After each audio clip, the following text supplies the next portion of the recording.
This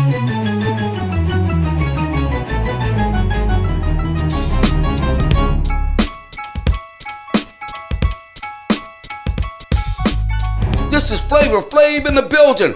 Welcome to the Flavor Flav Show, the original podcast. Hey, yo, check this out, G. I'm real excited right now to bring my next guest to the stage, you know what I'm saying, to my show. Let me tell y'all something. When Public Enemy first went to England, yo, check this out. This young lady came around and she showed us mad love. She's our little sister, just to let y'all know. And you know what? She came over to America and she got larger than life. Not only that, but I'm proud of her because she has a wonderful family and always been a good mom to her children and the whole nine, you know what I'm saying? So, without further ado, for me to bring to you, and I'm excited to see her because I haven't seen her in such a long time.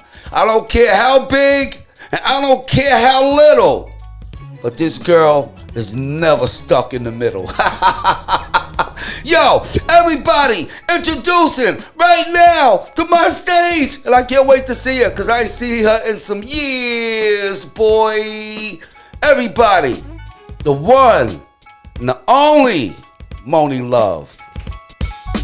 Monie! Monie!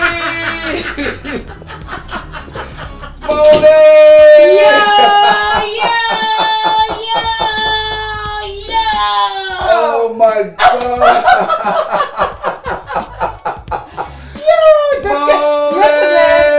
Listen, this could not have happened any other way. This could not have happened any other way. Look at you! No, look at you! Man, you look great. Oh my God!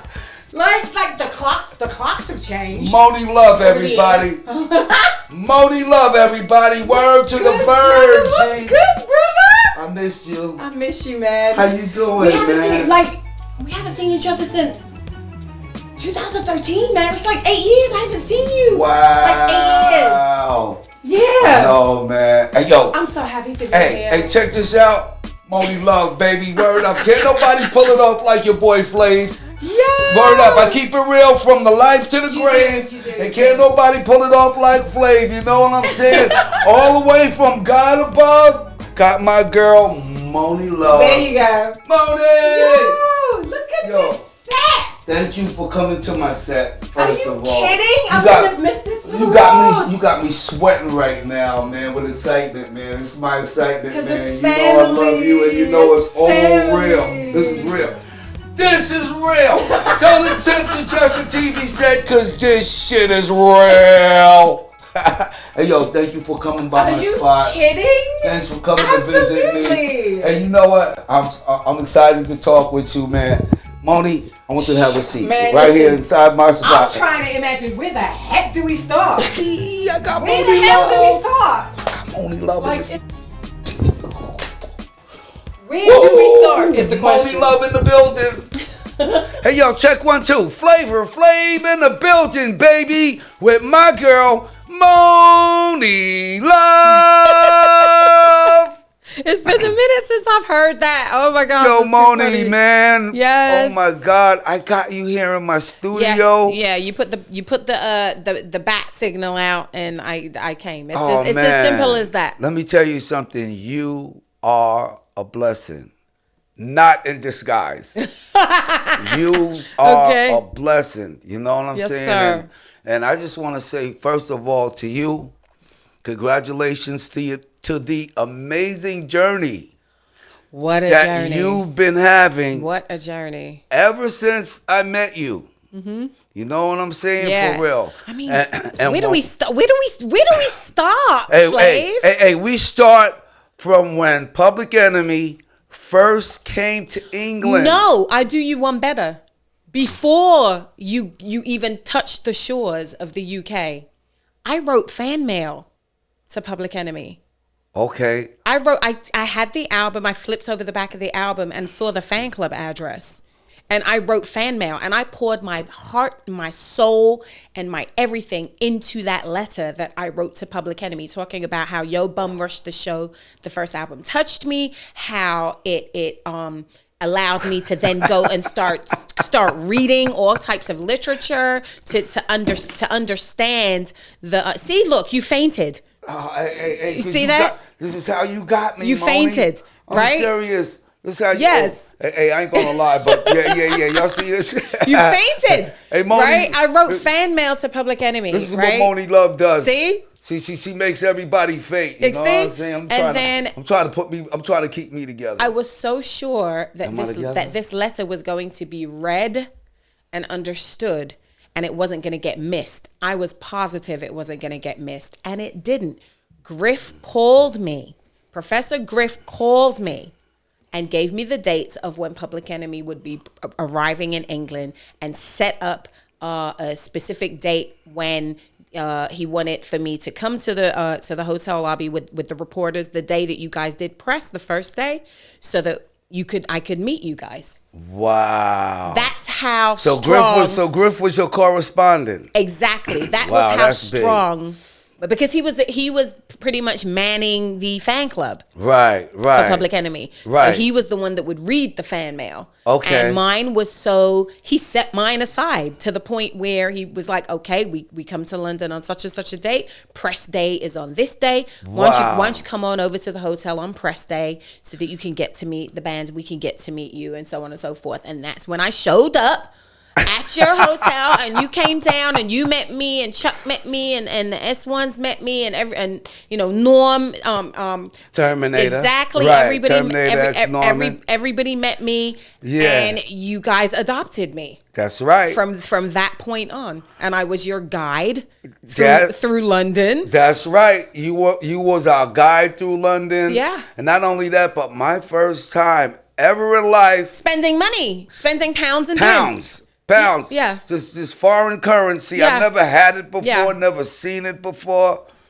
You were the one that guided us around England. Yeah. Showing us how to spend the currency and everything. Yeah. And I mean, you stuck by us, man. You know what I'm saying? In the whole nine. And it's amazing to me that I look back and I'm like, wow. And these guys are still actively my brothers to this day. That's right. And you know what? Every time, I think it was like the last like maybe 7 or 8 times that we came back and forth to London, you were always with us. Always. Always, Monie. You know what I'm saying? Yeah. And oh man, you've been a very, very, very big, large part of my life. You know what I'm saying? It just cracks me up that every time I see you, you light up like a Christmas tree. Man, it's so fun to watch you. The first place that we stayed at was the Lancaster Gate Hotel. Yes. I'll never forget it. Yes. Right across the street from White's Hotel. Absolutely. You know what I'm saying? Yep. For real. And you've been with us since day one, man, over in England, man. And at that time, I was an MC, but I was a bubbling MC. I wasn't known. Right. I was just building my repertoire at the time. Right. You know what I'm saying? Yes. And so being man, I got Monie Love in my studio. I never took gymnastics. I'm flipping. And then being around you all, and being an up and coming MC, I got to learn a lot because I soaked up a lot like a sponge, and I got to learn a lot about, stage play as far as when you guys get on stage and your set is down to a T, your set list, the order in which everything is done, the flow of the show, all very to a T, down packed. And I learned a lot of that. Yes. And I picked up a lot of that from you guys, so that when I would go on to do my own shows, I would aspire to be just as organized on stage as far as, okay, this is my show. These are the songs that I'm doing. Da, da, da, da, da, da, da. This is the flow of the show, because that's what you all brought to the stage. And that's what, being around you all, I was able to soak that in and put that into play. Right. So, my journey as far as being an MC in my own right continued, even when you guys would come in, you do your shows, and I'd get to soak up, little sister, pick up what she needs to from big brothers, and then they go back to the States, and then I'm still in London, and I was able to, carve out my own career as an MC in England, you know what I'm saying? And which started there. Absolutely. Started in the UK. Yeah. Because I remember coming back and we all had a tour together. Yes. Yo, you went from guiding us around, guiding Public Enemy around to touring with Public Enemy. Absolutely. Because you toured with us too. Mm-hmm. You know what I'm saying? For real. You toured with us. Who was it? Derek B? Yes. Yes. Who else was on that tour? There's Derek B. The Cookie Crew. Oh my God. Yep. Debbie and Susan. Absolutely. And, yes. We talk about history. Yep. Yo, Monie Love, everybody, just to let y'all know. Yeah, that's right. This is my little sis right here, man. Word up, man. All the way from England. Yes. To the United States. Now she's able to fill everybody's plates. Yeah, that's right, G. You still got that. Can you wipe your chin right here, big brother? There's some kind of... Oh, okay. Go on. Yo, is it going? Yeah. Now, yeah. I'm good? Yep, we're good now. Hey, yo, and just to let everybody know that God made dirt. Dirt won't hurt. But if y'all want to know, this is Monie's makeup on my shirt. Oh, my God. I'm sorry. Hey, yo, I haven't seen you in 8 years. Hey, yo, check this out, G. First of all, Sorry is a game made by Parker Brothers. Okay, true. What's my favorite game, though? You know what I'm saying? But Monie, man, I don't even know if I'm going to wash this shirt again. You stupid. Come on, this your makeup on here, man. Come on, man. It's Monie Love makeup on my shirt. I haven't seen you in a good 8 years, Flav. Yes, I could not. 2013. I'm sorry. The hugs are just organic. And it's real. Yeah. You know what I'm saying? For real. And boy, did I really miss you, man. Yeah. You know what I'm saying? You've been on a fantastic journey while you've been here in Goodness America. Gracious. A lot has happened. A lot. So let everybody know, Monie, about the journey you've been on here in America, how you got large. Listen, I tell you what. Wait, and how you got large in New York radio because you took over just like Angie Martinez did. Listen, man. Let me tell you this. Okay, in the intervals of being with you all and seeing you and spending family time with you, right? Yes. In throughout life, because you always see me at different intervals. Right? Yes. So within that time, I did probably everything I could possibly do in England as far as charting, as far as having top 10 hits in England, record deal or what have you. But then Benny Medina signed me to a deal with Warner Brothers for the United States and Canada. Wow. I had two separate record deals for the same album, which was my first album. So I had a deal in the UK on Chrysalis Records that was for UK and Europe. And then what year was this? This was at the end of '89. Wow. Yeah, and then I had a separate record deal for the United States and Canada through Benny Medina through Warner Brothers. Wow. So and I wasn't signed because Benny Medina. So you had 2 record deals. I had 2 record deals. Damn. So and this is all at my parents had to sign my contract for me because I was too young. Yeah. Oh wow, that's dope. Yeah, that's dope. I was too young to sign for myself, so I had to. You have to have a guardian sign for you. So my parents had to sign my recording contract. Wow, that's deep. Yeah, and then so I recorded half of my album in the United States, that first album, and half of it in the UK. And so all of this is happening like after you guys had already adopted me as your little sister. You know what I'm saying? But that just goes to show you that I never believed in, okay, so yeah, I'm cool with Public Enemy, so everything is just gonna pop. They just gonna make stuff happen for me. No, I was working hard. I was working hard, behind the scenes on my own stuff. Right. You know what I'm saying? So that's why it was extra pleasing for you to see me. Every time you would bump into me and be like, the first time you guys saw me in the US, you was like, Monie Love! You was like, what are you doing here? And I was like, I moved here, Flav. I got a deal. I moved. You here in the USG? You was over the moon. Yes, and it's because I never took any of my relationships for granted. Right. I stayed working at my I stayed honing my craft and working at my craft. Yes. You know what I'm saying? Yes. Writing. I've always written all my own lyrics, always ever. And was able to then get the US deal.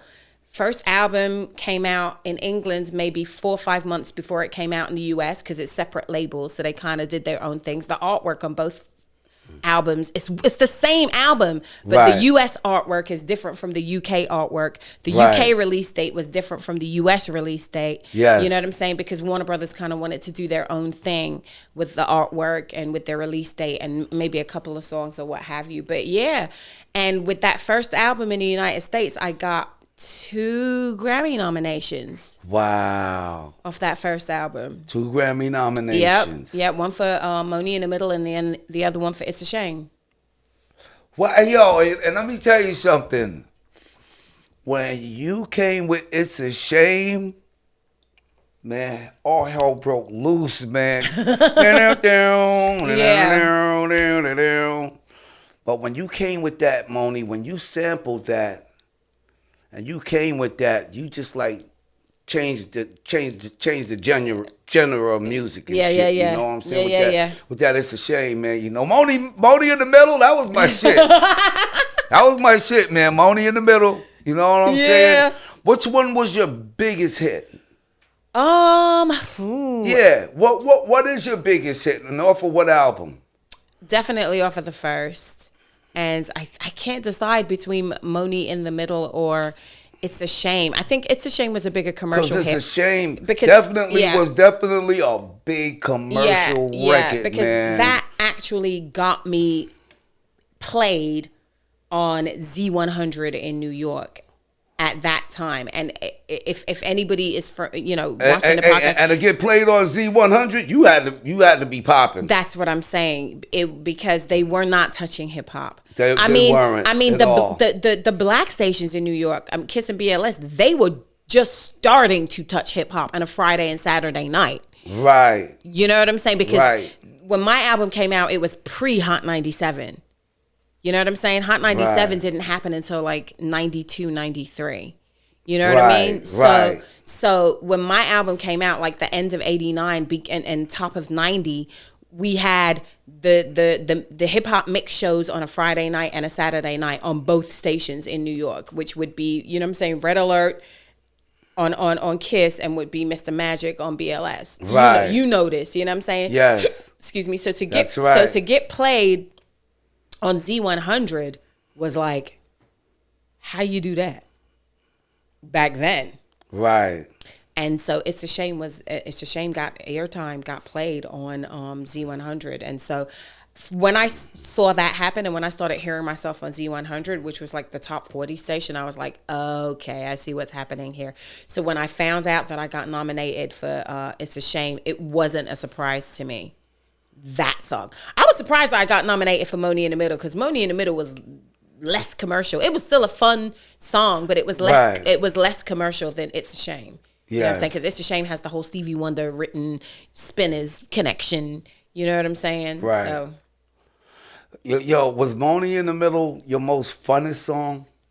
Yeah, Monie in the Middle was definitely fun. And it's like the story that comes behind that is like, happy belated birthday to Big Daddy Kane. But Monie in the Middle. Yo, Kane! Yeah. Happy birthday, my guy. Yes. Big Daddy Kane. Today is his birthday? A couple of days ago. Yep, okay. Happy birthday, Big Daddy Kane. Yeah. Burn Hollywood, burn.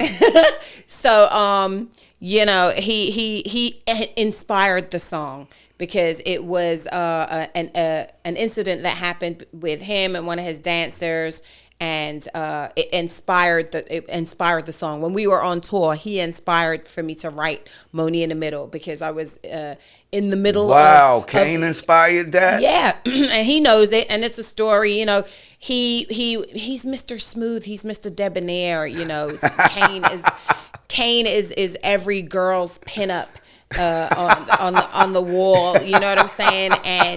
And I was just one of the weirdos that didn't see him as this. Right. You know? You seen him as one of your big brothers. And I think it was more so to do with the fact that I was just so heavily involved in my MCing. Okay. So I'm looking at him like, yo, that's an MC god. Like when I want to do lyrical exercise, I put on a Kane song to get my lyricism up. Wow. You know what I'm saying? Yes. Like that's what. So Kane expressed interest in me at one time, but he's too cool to do it himself. Right? So he had a method of doing this, which was basically like, you guys are gonna go, we're all on tour together and we're all in a hotel, and he's like, we're gonna leave and go to McDonald's and get food. Me, Scoop, Scrap, a bunch of girls, we're gonna go to the McDonald's and get some food and bring it back to the hotel. So he's like, let Monie know I'm checking for her. If she's in agreement with that, have her hand me my McDonald's bag when you guys get back. If she's in agreement, that way I'll know that she knows what's up and she's with it. Okay. Right. She knows I want to holler and she's with it. Right. Right. So we get to the McDonald's and Scrap explains this to me, and me, which a lot of women would say, "What is wrong with you? Are you dumb?" I was like, well, I don't like Kane like that. I like you, which was his dancer, Scrap. Wow. I didn't even know that. Yeah, so... Hey, I'm hearing history, right? This is history, y'all. Yeah. This is history under wraps. Yes, absolutely. So, so we got back to the hotel and that was that. And then Scrap and I started dating. And it's like, I look back on it and I'm like, I'm glad that it worked out that way, because Kane is another one of my undoubted brothers. Like, I am so grateful, and I cherish the relationships that I struck back then when I first came to this country, because they stood the test of time, all if not most of them. Yes. You know what I'm saying? Because Kane to this day is another straight up brother. Like, they just did some documentary on me and on my life, and actually flew back to England and interviewed a bunch of stuff. Yeah. There's a Monie Love documentary now? It's the Unsungs. That show, Unsung. I haven't seen the show, but is this a show that you're on, that you're a part of? No, they do lots of different artists. Oh, okay. And they just happen to do one on you. It's like a behind the music thing. Absolutely. Like a okay, I got it. And they just did that, and they called upon Kane to be one of the people to be interviewed. And no, oh, well, I don't know. And immediately, Kane's like, yep, I'll do it. I'm there. So this show Unsung, where can we see it at, and how can we see your episode? Oh, well, that's on TV One. That's on TV One, and that'll be. Can we see it here in America? Oh yeah, that's TV. It's TV One, US. It's not a British company. Oh, okay. Yeah. I've been so far away from TV for so long. No, I get it. No. I get it. Even though I was big in TV, you know what I'm saying. But there's a lot of in TV that I really don't know about, you know, because I never be all up on stuff. You know what I'm saying, Monie? So, yeah. So but TV, that's gonna come out, and I'm just saying that. When will it be out? Early, top of the year. The top of the year. Yeah. Coming into 2022. Absolutely. 2022. And there's gonna be a Monie Love documentary on Unsung. Listen, they went to London and spoke to Cutmaster Swift and DJ Business and MC Mello and Rodney P from London Posse. Wow, and Rodney P. Yeah, they went to England and they did their homework, and they really pulled up my old crew and talked to everybody. And then of course they spoke to my dad and my nephew. Yeah, they did their research. They did their research, and they went out there and they made it authentic. Wow. Yeah. I can't wait to see it. Yeah. I cannot wait to see it. It's going to be awesome. Unsung. And then, of course, here they did the interviews with me and my kids, of course, and flew my mother in from Toronto and interviewed her. Wow. And yeah, they went all the way in. How is your mom and dad doing? They're good. Yeah, they're good. I have no complaints. They have no complaints. You know, they're taking care of themselves health wise. Okay. And you know, always checking on us kids. My mother has an Instagram page that she doesn't really use for anything other than to watch us. Yeah. Watch my stories, look at my page, watch the kids' stories, look at their pages. You know, that's her sole purpose for having an Instagram page. Your kids, how many do you have? I have 4 children. And what's their ages and names? Flav. Is it okay to talk about this? Yeah, Flav. Okay. Flav. Because the last time you seen them, Flav, Charlena is 30. Look at your face. Look at your face, though. Charlena is 30. Wow. Yeah, okay. I remember when you had her. I know. Charlena is 30 years old. Callie is 24. My only son, Nakai, is 18. And then my last little girl, Lacey, is 13. Yo, Monie. Wait. I got something else to tell you. You got more? No. Oh. and then Popsy, whose name is Mason, but I call him Popsy, is my 3-year-old grandson. So you're a grandmother? Yeah. Too? Damn. Hey, yo, let me say this, Monie. First of all, you don't look like nobody's grandmother. You know what I'm saying? Second of all, you don't look old enough to have a 30-year-old daughter. Yeah. You know what I'm saying? And I bet you any amount of money you put both of y'all side by side, I bet you y'all look like sisters. That's it. Everybody says because you have a very, very young look. You don't age. You don't change. And your energy is the same. You know what I'm saying? You sound like you're talking about yourself, actually. Wait. You always been spunky. Yeah, you know what I'm saying? You always energy, man. Right. You know what I'm saying? And you still look the same. It's like when we first came to England. Right. I'm serious. So for you, man, Monie. Mm-hmm. Yo, you look good, man. You look like you've been taking I appreciate very good care of yourself. You know what it is? Man, you know what it is? Is it Cam A? What's the secret? It's not Cam A. Okay? It's not Cam A. But I'll tell you what it is, Flav. Honestly, I leave yesterday in yesterday. You understand what I'm saying? You leave yesterday in yesterday. Absolutely. I understand that. And as corny or cliche as it may sound, it really helps with how you deal with tomorrow. That's right.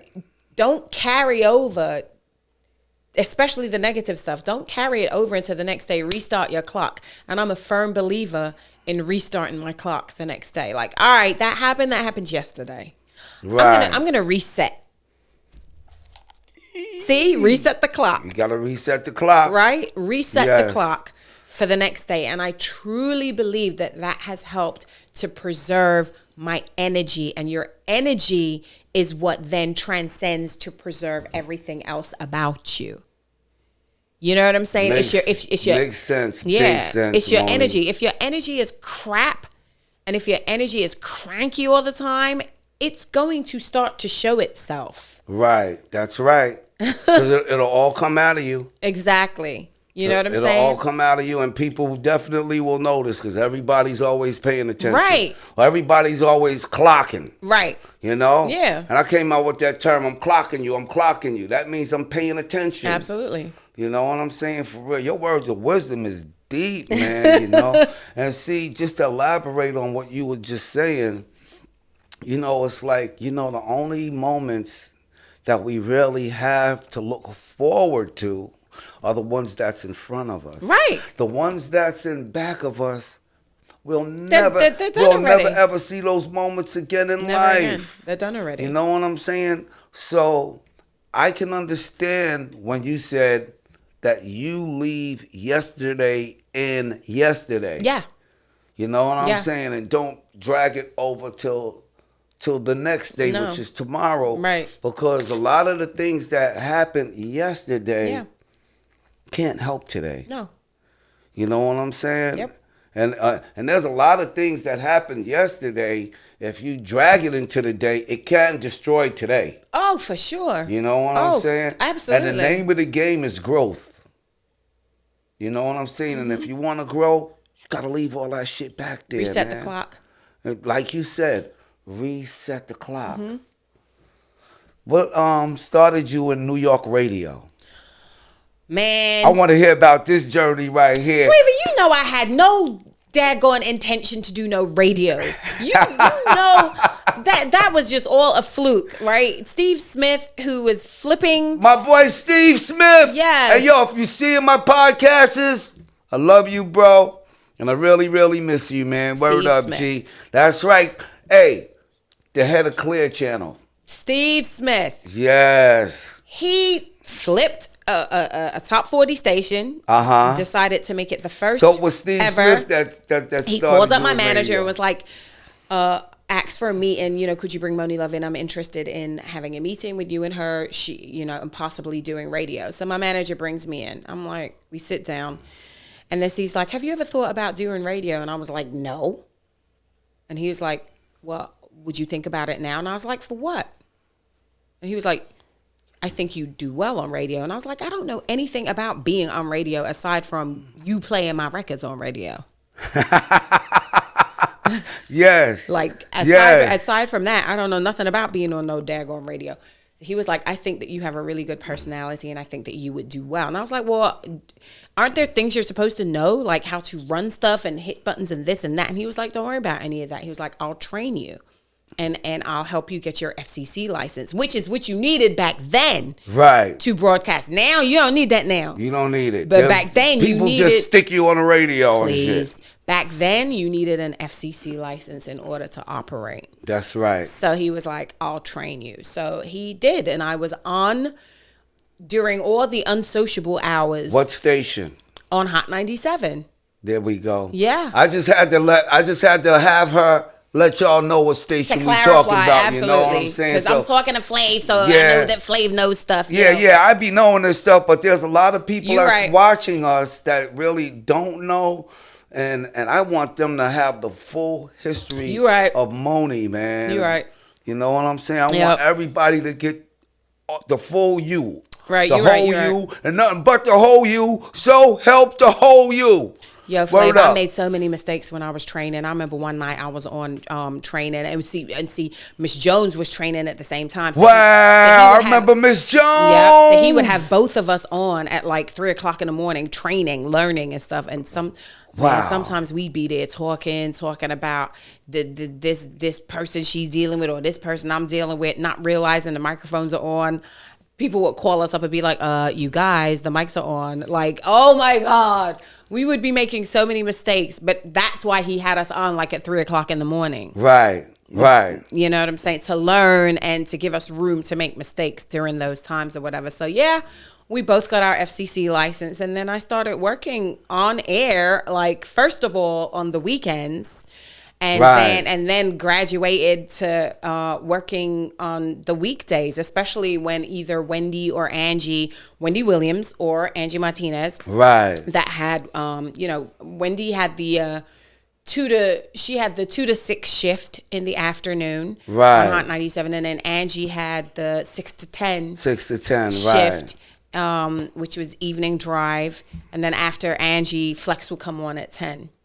Right. So yeah, when either of them had sick days or went on vacations or whatever, I was the go-to girl because they trusted me to run the board, and they also trusted me to be able to interview any of the guests that they had coming in. So they would never have to cancel. Oh, we got to cancel our guest because Angie's sick. No, we don't.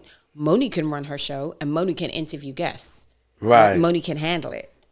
So, I kind of got the go-to girl type vibe.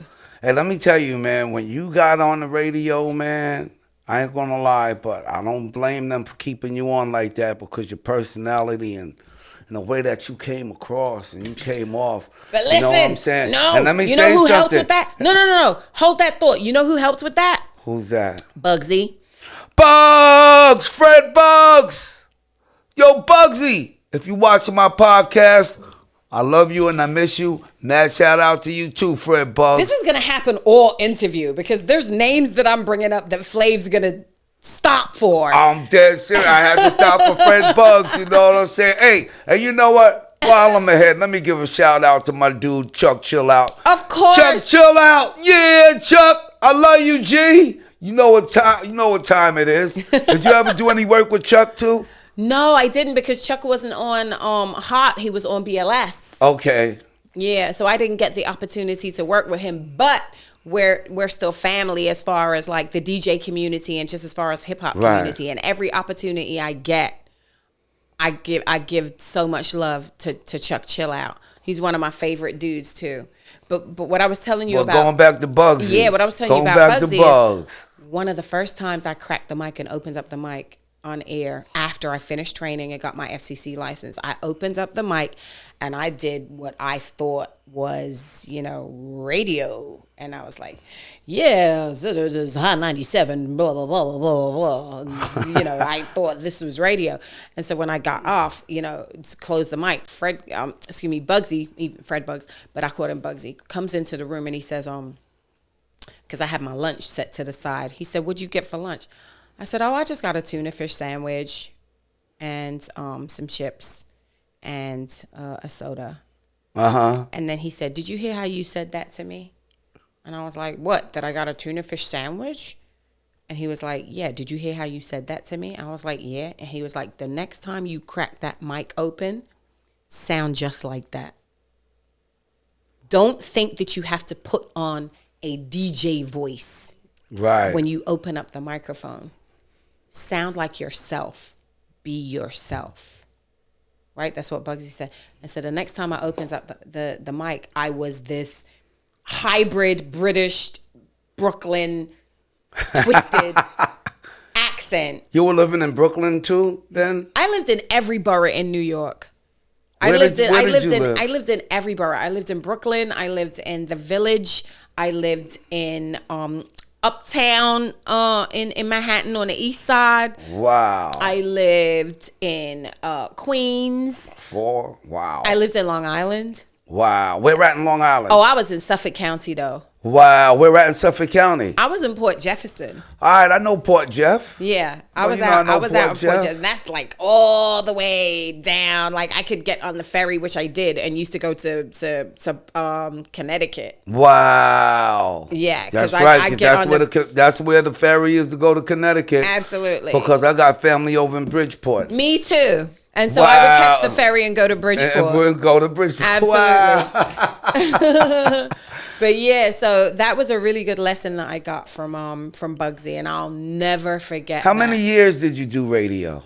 I'm still doing radio. So I've been doing radio for 25 plus years now. Considering You're still doing radio? Yeah, considering I walked into Steve Smith's You live office. in Atlanta now, right? I live in Atlanta, and I do. And you're doing radio in Atlanta? 3 to 7 on KISS 104.1. Wow, I didn't know that. Yeah, every day. Oh, snap. Mm-hmm. Wow. Considering I had no intention of doing radio, right? When I walked into Steve Smith's office in 93, I was like, why would I want to do radio? You know what I mean? And then here I am 25 plus years later, and I'm still doing radio. What made you move from New York to Atlanta? Opportunity and the fact that I'm always open to try new places. Okay. Think about it. I'm the British girl that moved to the United States. So that clearly tells you I'm open to try new things. Wow. Because I came here when I was 17. Uh-huh. So yeah. Because I've just about worked for every communications company, I think, that you can think of. Clear Channel. I worked for Power 105.1 in New York, of course, MS, which is Hot 97. I worked for Radio 1. Yeah. I think I've pretty much done a good circuit. But one show that I was working on, which brought me to Atlanta, was doing a morning show with Ed Lover. And that's what brought me to Atlanta. We did a morning show together in Atlanta. In Atlanta? Ed Lover? Yeah. Ed Lover went to Atlanta from New York to do radio? Yeah, this was 2016. Wow, I didn't know that. Yep. I didn't know that. Wow, that's crazy. Mm-hmm. Wow, you blowing my head right now, Yeah. man. You hit me with some some knowledge, Absolutely. yo, right now, man. And you know Ed Lover, you know that's my guy. Absolutely. Ed Lover and Dr. Dre. Cause I remember on Hot 97 we had the morning show. Me, Yes. with Ed Lover, Yes. Dr. Dre, Yes. Lisa G. Yes. You know what I'm saying? In the whole nine, and then next thing you know, well, I did set some records at Hot 97. You know what I'm saying? And I did my thing over there. Right. You know what I'm saying? I have fun, man, over at Hot 97. You was on some of my journeys there when I was doing. A lot of people don't even know. Yeah, that's right. I used to be on Hot 97 radio in New York City. Yeah, that's right. I'm the first one to ever do a 24-hour radio show my God. in New York Are we City. really going to talk about over this? The Oh, station. my God. Remember that, Monie? You locked everybody out Remember- the damn yeah. control room. Oh, my God. Oh, my God. I didn't think you was going to bring this up, but since you did, what in the heck? One day, this man decides that he is going to hijack. You know what? You spent too much time in England messing around with the pirate radio station DJs in England, because that's exactly what you What, you pulled. gonna blame that one on Tim Westwood? Oh my God. Tim Westwood! This man decides that he is going to hijack the radio station. And I did. For 24 hours, and he did. None of us could get in. He had the doors barricaded. He locked everything off, and he basically demanded that he get his 24 hours. He basically told Steve Smith and Tracy Cloherty, That's right. leave me alone for 24 hours. Let in whoever the hell I want to get let in, so they can get up on the radio with me. And I promise you, after 24 hours, I will relinquish control of the radio station back to you. But leave me with this 24 hours. Yes. Now, we could do this the easy way, where y'all just help me and let my people get in, or we could do this the hard way, where it gets ugly. But the bottom line is, nobody gets in here for 24 hours, and he actually pulled it off. Yeah. Amazing. And you know what? And that was one of No the one highest else- rated 24 hours. Yeah. I might add. And nobody has ever done that Since. ever since. No. You know what I'm saying? In the No. whole nine. You know. No, it could only ever have been you. Yeah, you were part of my journey. You were part of my journey on that. You know what I'm saying? In the whole Oh, nine. my goodness. And that's when me, Ed Love, and Dr. Dre and Lisa G was doing the Al Barry's morning show. Al Barry, remember Al Barry? And they had the Boogie Down Bash and Boogie Down Barbecue. Bash and Barbecue in Universal Studios. Yeah, because that's when we went on that trip, that's when Ed Lover introduced me to Shaq. I remember Shaq When we went to Orlando, because it was in Orlando. Universal Studios. He introduced me to Shaq, and Shaq is the one that took me and Ed Lover and us to the movies to watch Ice Cube's Fridays. Wow. That's dope. Crazy. Crazy. Wow, that's crazy. Yeah.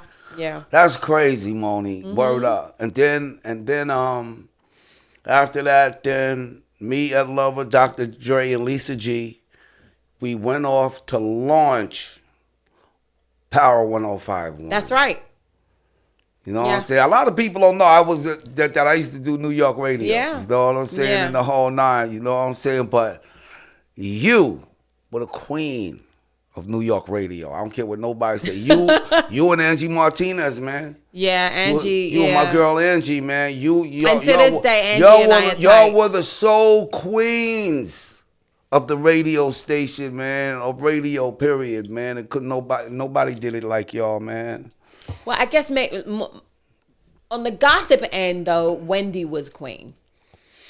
Wendy, yeah, on the gossip end. Yeah. You know what I'm saying? Yeah. So, man, I remember, man, when Wendy had her show on 98.7 Kiss. I used to have a show that came on after hers. Mm-hmm. You know what I'm saying? Me and Wendy, yeah, we've been good friends for a long time. You know what I'm saying? I'm proud of her and her come up. Yes, Because she absolutely. came a long way right now. Wendy, And she always said that that's where she wanted to go. yeah. You know? And you know what? I had a feeling, man, all of that gossip stuff that she was doing was going to end up being big. And you know what? And it turned out to be big for her. 'Cause Yeah, it that's did. how she got to television. You know what I'm saying? By dropping people's business out there. But that doesn't work for everybody. I just want to put that It out don't. there. Everybody can't do what Wendy Everybody did. can't do, yeah. Nope, they that cannot doesn't do work what for Wendy everybody, did. so- Only Wendy can do what Wendy So did. don't try that. You know what I'm saying? And I ain't gonna lie, it did danger her a lot though, because a lot of people was after Wendy's head for Yeah. a minute, Yeah. and I used to be one of them. Right. You know what I'm saying? She said something about my kids and everything on the radio one day, and man, my kids and everybody wanted to go after Wendy, but that was Wendy's style. That was a Right. lifestyle. You know what I'm saying? In the whole nine. Right. Know what I'm saying? But Monie, man. Damn, I got Monie Love in my studio. Yeah. I got Monie Love in my studio, y'all. Yes. This is unbelievable Bringing up all Hey, the yo, histories. So check this out. What's going on with you now? What are you doing now? Okay. Well, I'm following in your footsteps, and I am writing a book. I didn't even give you a chance to Oh present no! my book to you. I peeped this already. I just want to ask you a question. How did you know that was yours? Because it's right here, and it's like I'm like, okay, he's gonna present me this. I'm already knowing, right? So Yes. I wanted to let you know that I followed in your footsteps, and I have. But you're gonna sign this for me. Oh, I am going to sign it for you. I got you. But I doing the book, which is almost done. So you're doing the book right now? I've actually been working on it for about 10 years, to be honest, because it's deep. It's Okay. it's about. It's not just about my professional You're writing journey. it yourself? Yeah, that's why it's taking so long. Is because I did not have like a co-writer or anything. I actually did it. Yeah. I see what I did was I spoke to a tape recorder. Yeah. You know what I'm saying? And then I had a writer write it out. Right. But you're doing this yourself. Yeah, off the no muscle. no extra writers and nothing. Wow. No. Amazing. Yeah, I tried the system with having a co-writer or whatever in the beginning. Do you have a and time didn't for it work to out be for me. finished and when we can get it? I want for it to be completed at the end of 21, and therefore be able to have it published in 22. Wow, I can't wait for that. Yeah, so there's that. There's also, I'm breaking into TV because, of course, I told you about the unsung documentary about me that's going to air in 22. Also, so you're trying to break it. So you're breaking into TV Yeah. to do what? Yeah. Initially, I'll be in front of the camera, but Doing. acting. That is my sole purpose of breaking into TV, because I want to act initially, but I want to bring more things to the screen than be in front of the camera. Like, I want to produce more. I want to produce shows, movies. I've got some really good ideas of movies and TV shows, synopsises that I've written. And there's also, as far as being a producer, there's some really good stories out there from people that I know Right. that need to be bought and presented in front of film production companies or what have you, to be able to get them to the screen. So I want to do that too. Wow. Yeah. That's dope. Yeah. Any more music coming from you? Oh, goodness gracious. How could I forget that? Yeah, I have an album coming out in 22. Yeah, boy. Yes. Yes. Yeah, Yes. so- yes. so- You got an album coming out in 2022? Yes. What's the name of Yes. it? No name. I'm still toying with ideas on the name. I'm working. Is it done? No, I'm 6 songs deep. How many songs are you going to put I on want to on put. the album? I want to put about 12. Okay. Yeah, I want to put about 12. So I'm halfway done And you got 6 of right your now. 12 Yeah. right now? Yeah, 6 done. Hey, yo, Monie. Can I ask you a question? What? Can a guy like me kind of like holler something on your album? Oh, that's a given. That's a given. Can I get my voice on your album, man? That's a Come given. on, man. I That's want to easy. get my voice on the Monie Love song, That's man. easy. And That's I don't easy. really give nobody my voice. No, you don't, because it's I don't. extremely distinguishable. Yes. But I get But I'll give it to you. I get why you would say that, because of our history and because of our connection. Yes. Yeah, it makes sense. And it's only right. And it's all because of how proud that I am of you, how proud I've always been of you. And it's also about whatever you need from Flav. Right. You ain't never got to ask me twice. You ain't got to ask me twice. I am right there, man. Just like I called you and I said, Monie, you did. Hey, come. I need you to come see me, man. I want to do a podcast on you. Please come and let me do a podcast on you without hesitation. You said, I'll be right there. Yeah. That's what it is. You know what I'm saying? Every time. And you know what? When I seen you, I said, ouch, because you're sitting on my couch. Right now, this is real. Yeah, man. I'm like, yo, man, it's such a blessing, man, that you came through here to see me, man. You know what I'm saying? Yep. Okay, so yeah, book, album, breaking into TV, and and I love doing radio, so I'm still on the radio. So that's really what's going on with me right now, professionally. And as far as personally, yeah, man, I'm enjoying my grandboy. He's Let me ask you this: do you like doing? Is radio more exciting in Atlanta than New York? I know that there's a difference. Which is more exciting? Which is more better? Or I don't like, honestly. I don't. Which one gives you more energy? Like, or where I'm at now gives me energy. Where I'm at now gives me energy, because things have changed since we were all on the radio in New York. Right. Whether it be Hot 97 or whether it be Power 105.1, music has changed. Music has transcended into other areas, different factions. Hip hop itself has bore its own children. Right. You know what I'm saying? Whereas it's not just one fundamental straight line of hip hop. There's all these different fragments of hip hop. That's right. Now, you know what I'm saying? So that in turn determines what you hear on the radio, wherever, especially in New York. What do you think about rap music today, the direction that it went into? I mean, because back in the days when we made our records, we always had like messages in our music. You know what I'm saying? Or we always, we'll say like far as Public Enemy or myself, I always wrote about shit that goes on in the neighborhood, problems that go on in the neighborhood. But then in the same record, I try to come up with the solution. Right. And rap music now has taken a whole total different change. How do you feel about this change? What do you feel about rap music now? Well, the first thing I want to say is I do want to bring to attention the fact that even when we was all out, and there was more balance. Right. There was more balance, because even when we were all putting records out and everything, there were some groups that were still saying the dumb stuff. Right. You know what I'm saying? Yeah. So I'm not going to allow myself to be hypocritical in as far as that. Oh no, everybody had a message. No. We had groups that was talking the dumb stuff, right? And we had people that was talking the dumb stuff, and we had people that was whack, and we had people that was biters, and you know what I'm saying? We had that. Today, biting is not a problem, because everybody bites everybody. That's right. Blatantly, yes. Not even hiding it. You got 10 or 15 artists that all sound exactly the same. Wow. So that's right. That could not have happened.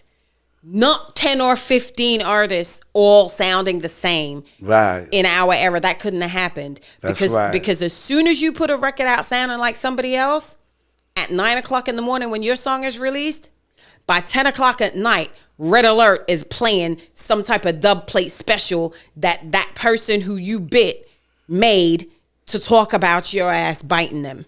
Right. Like it was that. And back in the days, Monie, tell them when you got caught biting somebody's shit. Oh my God, man, that was the worstest thing you could ever do is be known to bite. To be a biter? Oh no, it's bad. Yeah. So that is not a problem today. Biting is not a problem today, right? Right. I do think that there's a lot of untapped talent today. There's a lot of talent that's out already, and I love so much of it. But there's no balance because it's like, where's the other stuff? Right. You know what I mean? So like, especially with girls, this is a really good time to bring this up, especially with girls, with the women in the hip hop industry, right? There are so many girls that are beautiful, that are voluptuous, that are very sexually powerful in their performance and in their lyrics, and they're very forthright with their sexuality within their music and within how they present themselves. Nothing wrong with that. They're owning it, right? Where's the other girls? We're not shining any spotlights on any of the other girls that don't choose to take that route. Why? Is there only one type of woman? Is there only one type of woman? A woman that is sexually prowess, you know, that wants to talk about her body and wants to be sexually explicit? Right. Is there only that type of female artist? Is that the only type of female artist that exists? Maybe it's just one type of woman that is being most paid attention to. You know what I'm saying? Well, in the whole nine. That's where...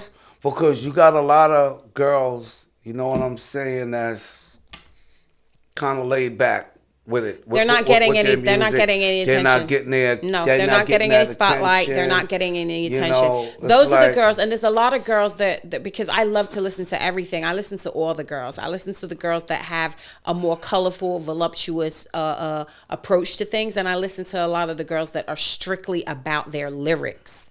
Right. Also, that it's not about any of that. It's strictly about, I listen to all of them, the whole gamut, right? And I enjoy them all. I have different moods. I'm a moody person. Sometimes I want to listen to Meg Thee Stallion. You know what I'm saying? I love me some Megan. Sometimes I want to listen to a girl named Shay Noir out of Detroit. I heard of Shay Noir. Yeah, Shay Noir's dope. Yes, I heard of Shay Noir. You know what I'm saying? From Detroit. Yeah. I be in Detroit a lot too. Shay's dope. Sometimes I want to listen to her. I'm very moody. Sometimes I want to listen to Rhapsody. Other times I want to listen to Cardi B. I love it all. Yeah. You know what I'm saying? Right. But what I don't like about the business and the industry is that the girls that are more that are less inclined to have the types of gimmicks or not even gimmicks, just their presentation is not as voluptuous and made up and dollified. You know what I'm saying? They're not.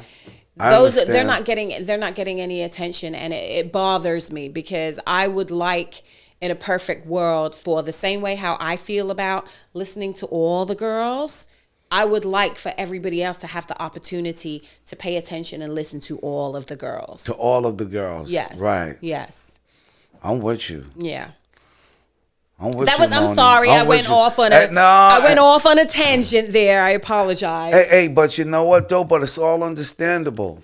You know what I'm saying? In the whole nine, and that's why I brought you here, because I want you to bring you out. You know what I'm saying? Your feeling, your point of views.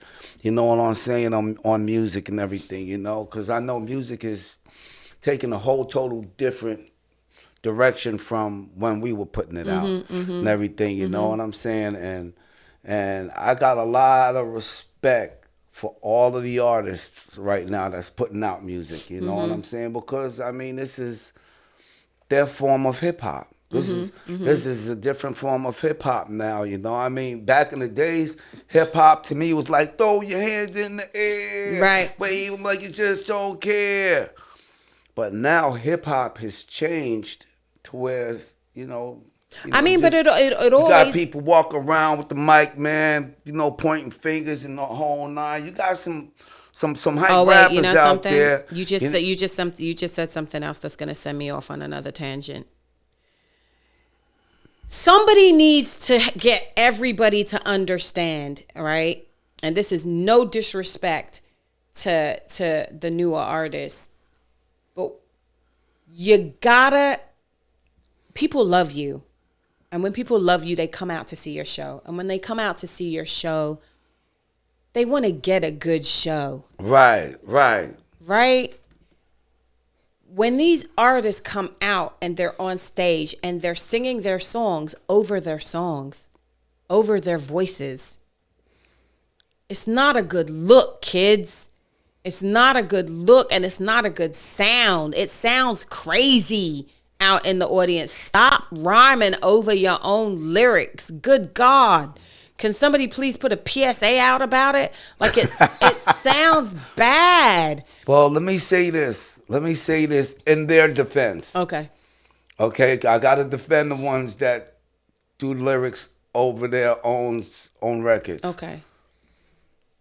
Flav, a lot of times when I went out and I did 911 as a joke, Can't Do Nothing for You, Man, or even times when me and Chuck went out and we performed Fight the Power, we did it over the lyrics. That's a damn lie. Yes, no. That's a lie. No, that's a lie. You know how many Monie, Public Enemy shows I've been to? You ain't never rhymed over your lyrics. I know, but Monie, listen, there's times when we have, I swear to God, and you know what? You couldn't even really tell because we sounded just exactly like the record.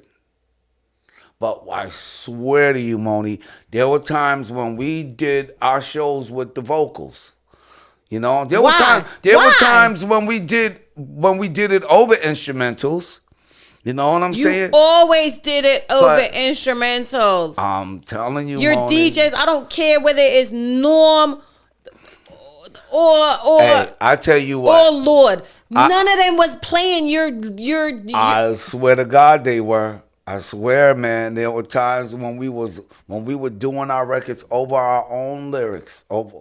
I'm serious, over the vocal versions. And you know what? And we was fucking rocking that's my show. Fuck it. Anyway, we were fucking rocking the crowds. So you know what I'm saying? Okay. We still did good shows, though. You know what I'm saying? So that's why I just said I wanted to say that in their defense, because there's times when I did shows, my records over my lyrics on a yeah. I'm gonna say the exact record. I'm gonna say the jury is still out debating on that one, because I have never been to a Public Enemy show and seen them brothers going over their vocal tracks. We've done it a few times, Monie. But I ain't going to lie. You know what I'm saying? So I had to come to some of these people that do that. I had to come to their defense, because and not only that, but then also it depends on how they sound. You know, there's sometimes when people do records with their vocals, and then that actual vocal on the mic is way higher than the vocal on the record. And you can hear the difference. Mm-hmm. You know what I'm saying? In the whole nine. When I go to do mines over vocals, I try to match my voice with the record. Right. So that way you can't really tell. You know what I'm saying? Okay, well, that ain't too often anyway, and I'm going to stick by what I said. I hate that shit. Hey, it sounds bad. Listen, check this out. And you know what I'm going to do? And you know what I'm going to do, too? I'm going to stick by what you said, too. You stupid. You're damn right. Come on, man. You know I'm always stick with you, man. And you know I'm going to ride with you, Monie. Oh, word up, G, on the show. Yeah. So who do you listen to today, though? Well, I listened to some of what I just mentioned to you. I listened to Meg Thee Stallion. I listened to Cardi. I listened to Bia, there's a new girl out named Bia. I listened to her too. I love Shay Noir, like I told you. I like the Doja Cat. Doja, yes. Yo, she's dope. I listen to her by default because my kids. She's dope. Yeah, my kids listen to her in the house. I'm always love Nicki. Of course. That's my girl, yeah, Nicki that goes Minaj. Without saying. Yeah, that goes without saying. Yeah, that goes without saying, man. And I can't wait to get her up in here one day. Oh, that'll just be so much fun. Yeah. The guys, I love J. Cole. I love Kendrick. Yes. I love a young cat out of Fresno, California named Fashawn. Okay. He's dope. I love Sky Zoo. Oh my God, Sky Zoo is out of Brooklyn. Right. Young cat out of Brooklyn. He's super dope. And my dude Roddy Rich. Oh wow, yes, Roddy. Yeah, got yes, Roddy Rich. Yes. Oh, that's gonna be a good show if you get him on here too. Yo, you gotta hear this joint I got with the Migos. Get out I of love here. the Migos. Y'all got a joint with Oh, the that's Migos. so dope. And it's called Flavor Flav. Oh, I love it. I'll let you hear it after I love it already. Yeah, you know what I'm saying? Yeah. Word up. Then my man, Young Thugger. The You know what Thugger. I've really been listening to just like on repeat right now also is I've been listening to the Drake album since it dropped. Yo, man, I love me some Drake. Yeah, I really like the album. Love and the Drake, kids and I were man. on a road trip when it actually dropped at like 12 o'clock midnight or something like that. And when it actually dropped, we were on a road trip. We started driving at like 12 o'clock at night. So it was just on repeat in the vehicle because the beauty of going on a road trip when you've got grown kids is everybody has a driver's license. So I sat right in the back and let them drive. Wow. Yeah, and we were listening to the Drake album. So. Yo, you know who I went crazy over, man? I met this guy at the Grammys. Guess what? I've seen him out the corner of my eye. And when I seen him out the corner of my eye, I stopped everything that I was doing to go over to this guy. When he seen me out the corner of his eye, he stopped his interview and everything to come over to me to greet me. It was the baby. Oh. Wow. I'm like, yo, man, I gave him a hug, man, and I was like, yo, man, you my favorite. Gee, you my favorite. North Carolina in the house. He was like, damn, Flav, man, that's big coming from you, man. You know I what can I'm imagine saying? he would say Word. that. And I love Lil Baby. Right. Yeah, man. Yeah, I love Lil Baby too, man. That's my dude, man. Yeah. I mean, yeah, got a lot of hot new artists, man. Absolutely. That done took over the airwaves right now. You know what I'm saying? The whole nine. I mean, you know, music is so different from when we were putting it out. Sure. You know what I'm saying? And one thing that I gotta say about us older artists, we gotta be able to adapt to the change. Absolutely, yes. We gotta be able to adapt to the change. Yes, You but know on what the I'm same saying? token, just like everybody adapted to our change. Exactly that.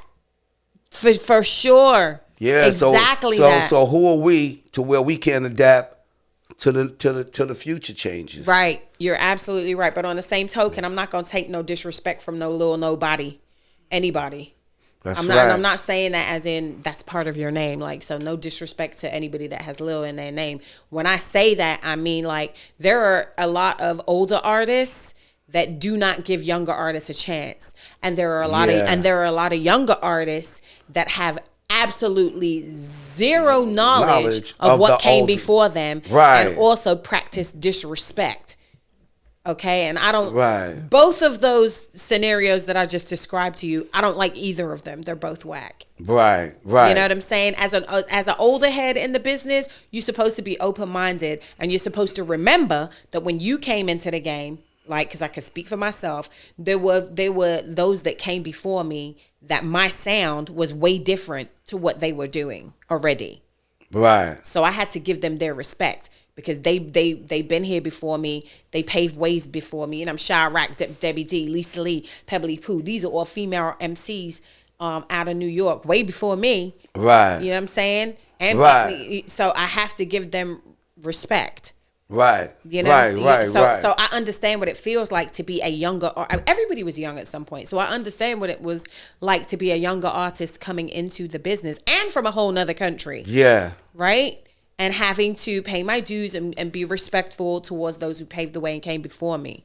Right. So I have to understand that. On the same token, now that I am an older head, I have to be open-minded and eager to embrace the new stuff, the new ideas, the new what hip hop has transcended into. You know what I'm saying? And I'm quite fully able and willing to do that. Right. But what I don't like is occasionally when you get those folks that throw stones behind. You know what I'm saying? That are basically like, whatever's back there ain't what this is, so screw whatever comes back there. No, stupid. Okay? That's actually really stupid, because you need some type of you need some type of a history of something to know where it goes later on, to know where its future is supposed to go. You're supposed to know the history of it. You know what I'm saying? Right. If you really respect this culture and if you really respect this art form, right, then you need to go get the blueprint out the drawer. You need the manual.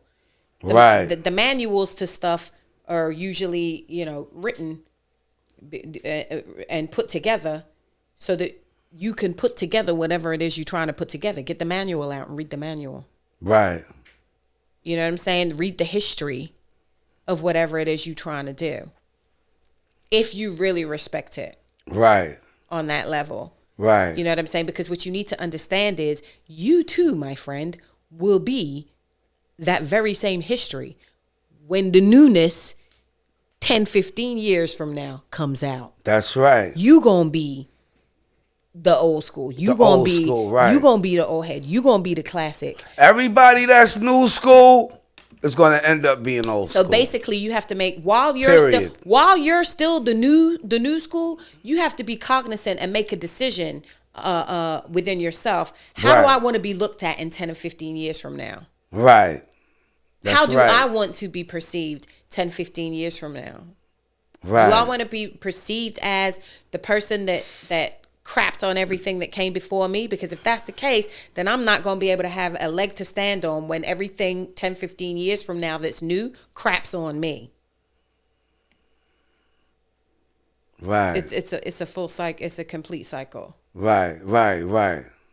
No doubt. You know what I'm saying? See, like,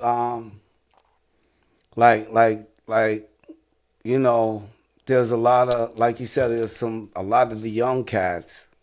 And we can't throw a blanket over it either, because there's a lot of young cats that are so into the culture. Right. But there's a lot of the young cats, you know what I'm saying, that don't give the older artists that respect. You know what I'm saying? The ones that paved the way.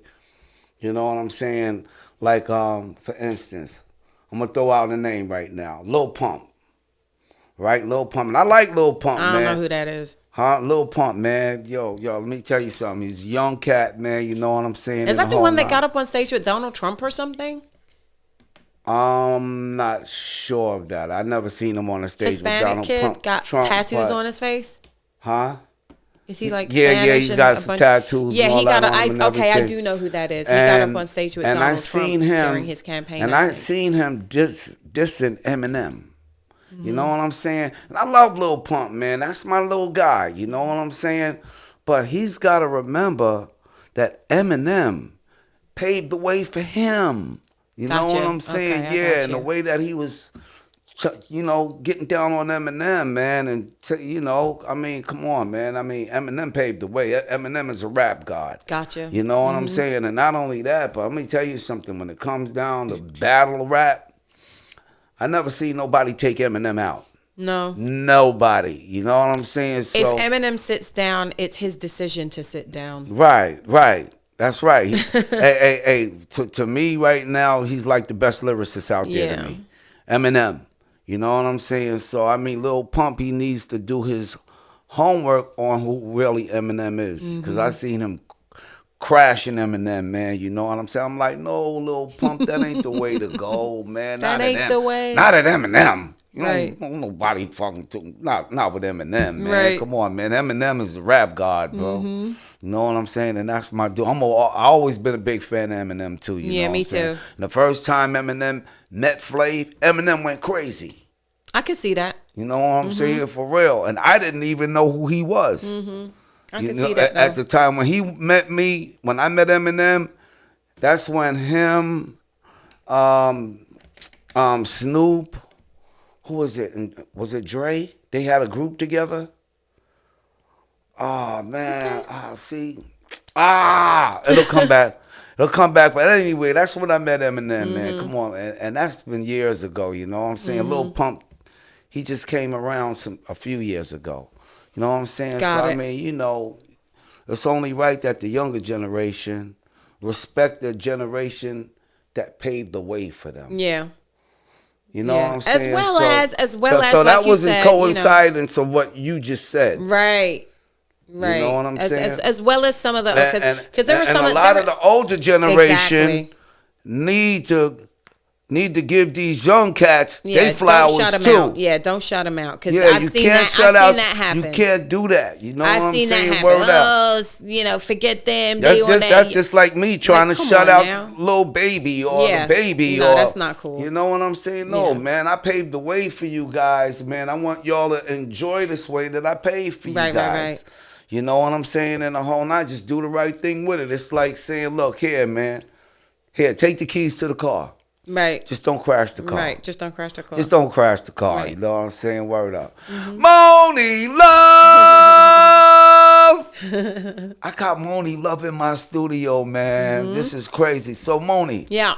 So, check this out. Before we go, is there anything you want the world to know about Monie Love, the personal individual? You know what I'm saying? And and just and whatever else you're doing next, whatever, put it all out there right now, Monie. Okay. Well, like I told you, You know the type of person Monie Love is and what she's doing. And yeah.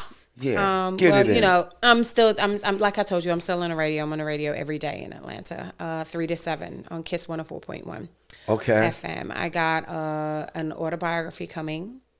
Well, actually, my memoirs coming. Okay. I wrote my memoirs. Yes. I have an album coming out in 22. Wow. And I have a couple of TV shows that I dabbled in. I actually took a page out of your reality TV book, Flav, and I am going to be one of the cast members on Marriage Boot Camp, the hip hop edition. Wow. What are you going to do on there? Well, You better not be a contestant. no, it's You better be a judge or something. It's all couples that went, and I went, and with my respective partner, and we got some therapy, and it wasn't scripted. It's not a scripted show. The therapy's real, and that'll be airing. That sounds like a couples therapy. It's like couples therapy, and Yeah, so because I've done that before. Yeah, that'll be airing, and it's gonna be an interesting ride. And I can say this because I don't want to spoil it for those that are gonna watch it on WeTV. I can say that it was definitely, I came away from that experience enlightened, and definitely used some of those tools from the therapy in my life moving forward. Okay. Yeah, so it was, all in all, it was a good experience. Definitely a good experience. But I thought about you because honestly, you're like the king of reality TV, you know. Especially as far, I mean, you gave birth to all of these shows, really. Thank you. So yeah, I'd actually like to see Flavor Flav's couple therapy. Oh my God. I'd actually like to see you host a retreat. This would be your show. Host a retreat where these couples, me, my partner, and whoever else, Styles P and his wife, Nori and his wife, we all come to your retreat to undergo different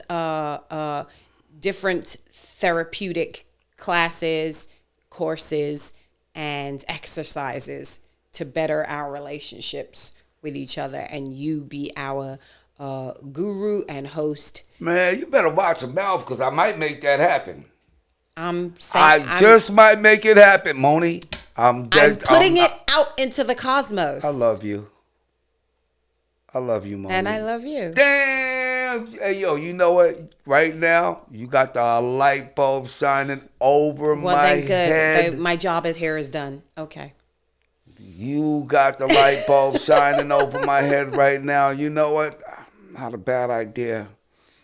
Maybe I might look into that and explore that avenue, Monie. Well, bottom and line, listen, yes. And if I do, My first show, I would love for it to be the lineup that you just called. See that? I just put it out into the cosmos. I'm dead serious. You and your partner, let me get Styles P and his wife, and who? Nori. And Nori? And his wife, yeah. And Nori's my dude. Going out to Nori, if you're seeing this podcast, I love you, my guy. Word, but Nori and his wife, come on, man. I would love to. I would love to try to put my head into that one, man. And bottom line is, we all help recognize people out with their situations. We all recognize you as the big heart that you have, but nobody is confused in knowing that as far as hip hop's connection with any reality TV at all, you are the king of reality TV. You gave birth to most, if not all, of these shows, and that is unmistakable. Nobody's confused about that. Some folks may not want to admit it, but nobody's confused about that fact. Wow. Well, Monie, I did try to do my thing, man. You know, God is good, man. He gave me the power to be able to create new avenues, man, for for a lot of people. You did. Man. I've set a lot of people. I set a lot of people straight. Put it Absolutely. there. I put people on a good path. Yes. You know, Yeah. I mean, don't mind me sounding so stuttery and confused because I don't know how to say this, and I've never used it for bragging rights in the whole line. I mean, but it's okay. I know that's that fine. I've made some people's careers, and everything, and not only that, but I'm happy for the ones that got good careers out of what they've done with me. Got it. You know what I'm saying? And they're like, I'm proud of certain people that did things with me, and now their life is a whole lot better than it was before they got with me. Got it. You know what I'm saying? In the whole nine. And one person that I could say that I'm really, really proud of is my girl, Delicious. Wow, Yeah, man. She's married, beautiful family. She's living in Atlanta now and everything. Yes, as a matter of fact. And I'm happy for my girl, and I'm proud of her, and I'm glad that I was able to help her make that name for herself. Right. You know what I'm saying? So she can be where she is now. The hoops. You know what I'm saying? That's right. Yeah. She did her thing, and I'm happy for Nikki, man. Right. You know what I'm saying? These are people that worked with me, and then they ended up going off to do certain things in their life that made them even bigger. Awesome. You know what I'm saying? And they're still doing well today. And I'm proud of that. You know, and there's a lot of other people too. You know what I'm saying? In the whole nine. But it all comes from the people that watched me and loved me, you know, and supported me on television. And I thank you for being one of them too. You know what I'm saying? For sure. In the whole nine. And all of that was able to give me the power to be able to have you here in my studio right now. Yeah, man. I love this studio too. You know what I'm saying, Monie? Just thank you so much for coming to see me, man. Every and all any the way time. from ATL. Every and any time. Every and any time. You put the bat signal out, I am here. And you know what? And you do the same for me. You know what I'm saying? You ever need me for anything, Monie? I promise you I'll be right there for you, just like you're here for me. Say less. You know what I'm saying? Everybody, Monie Love. Flavor Flav got Monie Love in his studio. Awesome. Thank you for coming, Monie. I appreciate Anytime. you so much, man. You know what I'm saying? You want to give any shout outs? You want to do... Nope. I don't want to give any shout outs. I just want to make sure that you sign my book for me before I leave. Well, guess what? I'm going to make sure that's done. You know what I'm saying? Perfect. Everybody, Monie Love, word up, G. From God above, he sent me Monie Love. You know what I'm saying? Word up, G. I got to have you back again. Absolutely. Yeah, boy. Thank you, Monie. This was awesome.